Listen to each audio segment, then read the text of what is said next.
মার্কিন যুক্তরাষ্ট্রের state department ৬,০০০-এরও বেশি আন্তর্জাতিক শিক্ষার্থীর ভিসা বাতিল করেছে। মার্কিন আইনভঙ্গ, ভিসার মেয়াদ শেষে থেকে যাওয়া এবং বিভিন্ন অপরাধমূলক কর্মকাণ্ডে জড়িত হওয়ার অপরাধে এমন পদক্ষেপ নেওয়া হয়েছে। স্টেট ডিপার্টমেন্ট জানায়, এই ভিসা বাতিলের বেশিরভাগ কারণ ছিল হামলা, নেশাগ্রস্ত অবস্থায় গাড়ি চালানো, চুরি এবং সন্ত্রাসবাদের সমর্থন। বিবিসির প্রতিবেদনে বলা হয়, ট্রাম্প প্রশাসনের অভিবাসন ও বিদেশি শিক্ষার্থীদের উপর কঠোর নজরদারির অংশ হিসেবে এই পদক্ষেপ নেওয়া হয়েছে।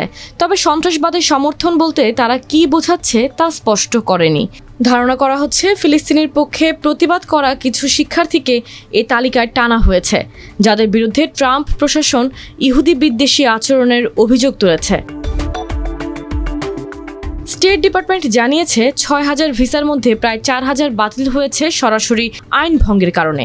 আরও ২০০ থেকে ৩০০ ভিসা বাতিল হয়েছে মার্কিন ইমিগ্রেশন অ্যান্ড ন্যাশনালিটি অ্যাক্টের ৩B ধারা অনুযায়ী, যেখানে সন্ত্রাসী কর্মকাণ্ড বলতে জীবন ঝুঁকিতে ফেলে এমন কাজ বা আইনের লঙ্ঘনকে বোঝানো হয়েছে। এর আগে এবছর ট্রাম্প প্রশাসন আন্তর্জাতিক শিক্ষার্থীদের ভিসা অ্যাপয়েন্টমেন্ট সাময়িকভাবে স্থগিত করেছিল। জুনে তা চালু হলেও নতুন করে শর্ত দেওয়া হয়, সব আবেদনকারীকে তাদের সোশ্যাল মিডিয়া অ্যাকাউন্ট প্রবেশ করতে হবে। উদ্দেশ্য ছিল এমন প্রমাণ খুঁজে বের করা যা দেখাবে আবেদনকারী মার্কিন নাগরিক, সংস্কৃতি, সরকার বা প্রতিষ্ঠানের প্রতি শত্রুতা পোষণ করে কিনা।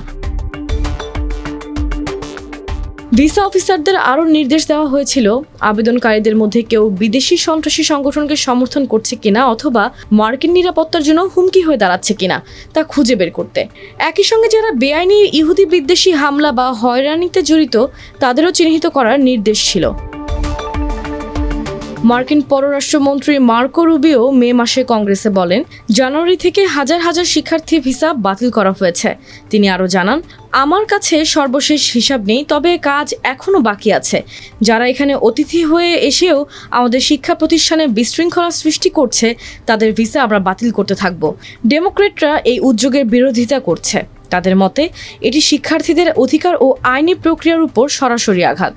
ওপেন ডোরসের তথ্য অনুযায়ী 2023-24 শিক্ষাবর্ষে মার্কিন কলেজগুলোতে 210টিরও বেশি দেশ থেকে 11 লাখেরও বেশি আন্তর্জাতিক শিক্ষার্থী ভর্তি হয়েছিল।